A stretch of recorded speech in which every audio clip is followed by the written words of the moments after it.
With a hey and a he and a ho ho, with a he and a ho and a ha ha, with a ho and a ha and a hee hee. Oh!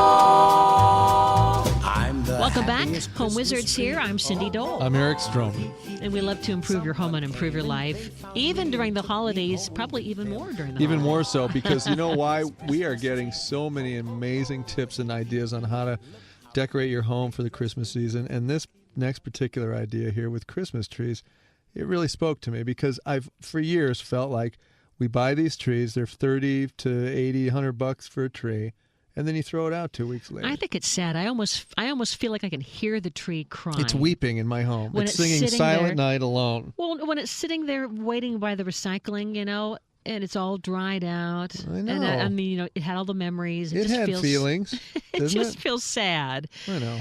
So, I know I've done this where you have a living tree in a container and then you put it in your yard. Have you done this? I have done the Yeah. same thing, and Yeah. it's actually still in our home, in our Really? yard, and it's great. How old is it? 3 years. Great. Yeah, and it worked out great. It shows up. You have to acclimate it to the inside of the house, and then a couple of days. They only recommend you leave it in there about 4 days, and then it wants to go outside and be planted as soon as possible. So then, 4 days. Wow. Yeah, at that point, it's more like just planting a traditional tree in the ground and preparing the soil to receive it. So it worked out fine, though. It was really nice. And you decorate it, and then you take the lights and the decorations off, and you move it outside and plant it. What's the matter with that? Well, I guess maybe we made a mistake with ours because we did have our living tree in a container that we bought at a garden center. Yeah. And we did, like you suggest, we acclimated it to the inside because really Christmas trees aren't intended to be in living Glendale. inside. Well, I think they prefer Malibu. Yeah, but, that's true.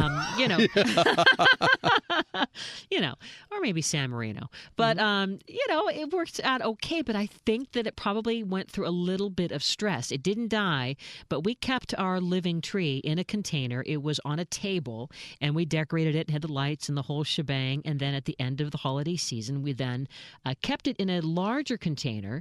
And to this day, it's still living, and now it's in the ground.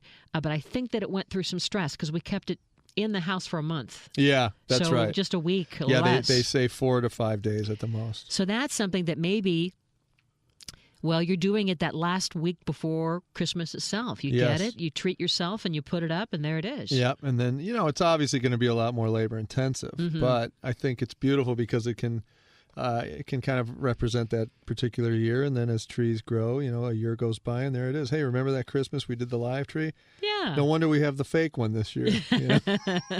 And you can see the tree now outside. That is kind of cute. It is kind of cute. I've also seen a lot of people who have a great pine tree growing in their yard. In fact, there's a lot of neighborhoods. There's one called Christmas Tree Lane in Altadena. Have you been there? No. It's north of Lake. You've been there, north of Lake.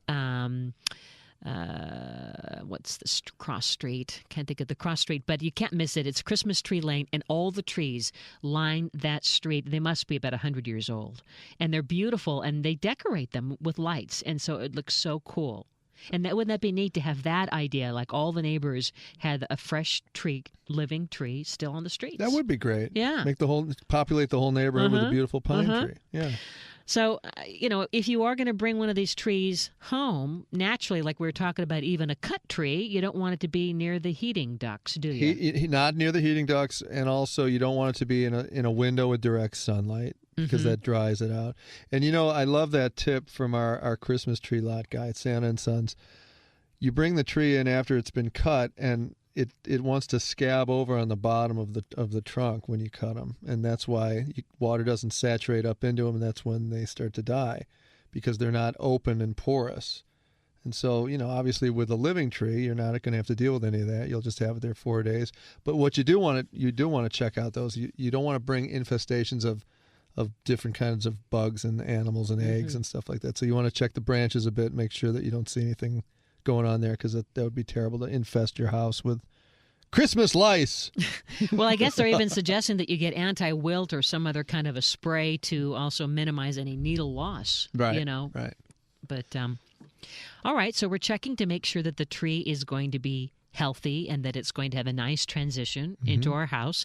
What do you think if you have a balled-in burlap tree? are you then going to keep that as is and then just plant it in the ground?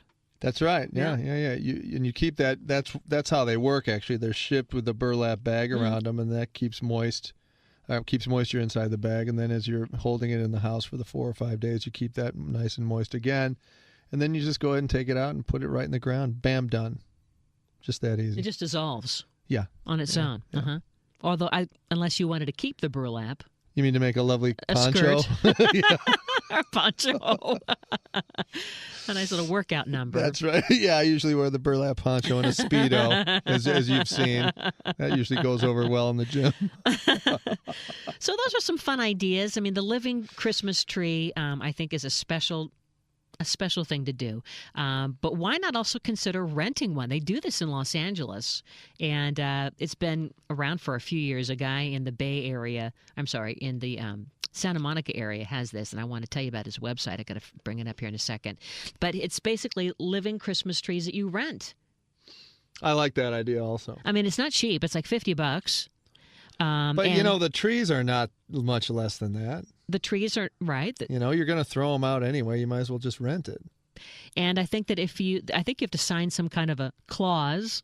But hey! That if you're not talking about the Santa Claus, are you? That if something happens to the tree, then I guess you don't get your deposit back or something like this. But that makes sense. You mean like sense. Damage of some sort? Yeah. Huh. Yeah. I wonder. I bet trees are damaged often. Well, what's the criteria for a damaged tree? Do we know? Don't know. Oh. But I mean, I think if it's dead, that's probably their criteria. That if you've killed the tree, Yeah. No money back. No money back. So living trees. Good well, way to go. I also saw online that you can actually have trees delivered from internet sites all across the country. You just go online, look up Christmas trees on the old Google, and there you go. You get your height, what kind of tree you want, and they show up to your door a couple of days later. That's not a bad way to go. Well, either. I think even Santa and Sons delivers the trees. A lot of these different places they want to deliver it just because I think their times are tough and it saves time for everybody. Yep. So again, the steps to care for your living tree: you got to water it. You got to water it well, like the whole day before you bring it inside. Did you do that? Did you kind of mist it and hose it down? I did. I watered it quite often. Yeah. Yeah. It's almost because I was concerned. Once you make the commitment to buy the thing and you're going to plant it, you're a little more careful with the way you treat the tree. And then you still want to make sure that it's in a saucer or a dish, right? That's right. Right. Yeah. And then the only problem, the downside of that thing too, is moving it out of the house. I put a piece of carpet on the floor and slid it across the floor that way because when the root ball is watered, it's pretty heavy. Yeah. It's pretty heavy. So be careful with the lower back when you're moving this thing around. Same goes true when you're buying the tree and getting it through the front door. Again, like I always suggest, warm up your body as if you were about to do a little bit of a workout when you're carrying stuff like this because it's awkward. So be careful. Yeah. Yeah. You can injure your back, injure your shoulders, right? Or you can at least pretend that you have so that you get a massage and you don't have to do any work for the rest of Christmas. How did you know my dirty secret? Oh, I hurt my back. I don't have to cook or do anything or wrap presents. Right. Or parent. I don't have to parent anymore.